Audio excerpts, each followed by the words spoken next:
Hey, it's Dad. I just want to answer this one real quick. I started texting and or commenting, and you can see that I left a couple comments, but more stuff was popping in my head. But first off, I'm sorry for your loss. Um, because, yeah, you can have a past relationship that's an ex, and you can not have contact with them, not have any romantic feelings for them anymore, but you have history with them. And for you to grieve that history and that part of your life, there's nothing wrong with that. Um, that's a very I think that's a normal process. If it's an ex that we had issues with, then of course, like for instance, if my first wife was to pass away, and she's the daughter. I mean, she's the mother of my daughters. Um, it wouldn't affect me because it was a toxic relationship and she put me through a living hell for a long time. I would be sad for my daughters, but I wouldn't be sad for her passing.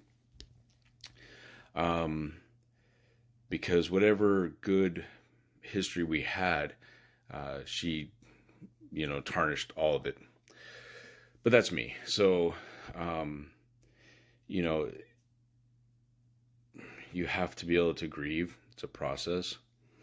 Now, on the other side of it, I would probably feel the same way, honestly, as your fiance. Because most of us, not all of us, but most of us have very fragile egos. Ugh, see, it's late. I can talk. We have very fragile egos.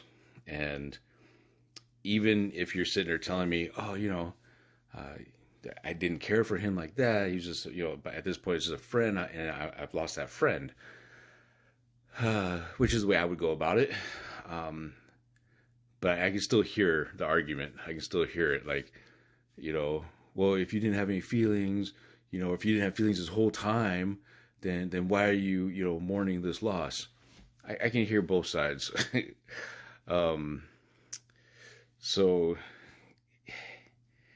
there's really nothing that you can do that's going to help him get over his issue. It's not your issue, it's his issue.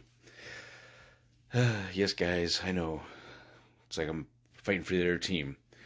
But I understand my personality, I understand my ego, and I understand that I would have a hard time with this too. I really would. Just because I've been known to be jealous, and I would think similar. I would think the same. Even with me giving you the advice, I know how I would feel. So all you can do really is just reassure, let him know, hey, it wasn't like that. I've not been holding feelings for him for however long we've been apart. It's just that, there is history there, and I'm going to be sad for a little bit. So, and reassure that, our relationship's strong. I love you. We're getting married, all this. Now, honestly, if he can't see, I need to flip it and be like, okay, that was a friend that you've lost now, an old friend.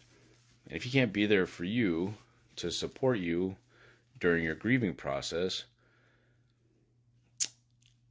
maybe you guys need to seek a little bit more counseling or something to figure that side out. Just my opinion. It's not a diagnosis for anything. It's not, it's just my opinion, right? It doesn't mean anything. You can sit there and go, what? You're wrong. Totally. But I know if I was in that situation, it'd probably help to kind of work some of those feelings out with a third party that is going to be unbiased in the whole situation. So anyways, that's it. I just wanted to jump on here. I want you to be able to kind of understand where his feelings are coming from, and know that the bottom line is this: it's his issue that he needs to get over. You can help support that by reassuring him, but I feel like he should support. I feel like he should be there supporting you in your process of grief. Anyways, Again, I'm sorry for your loss. Thank you for being part of this family, and I love you.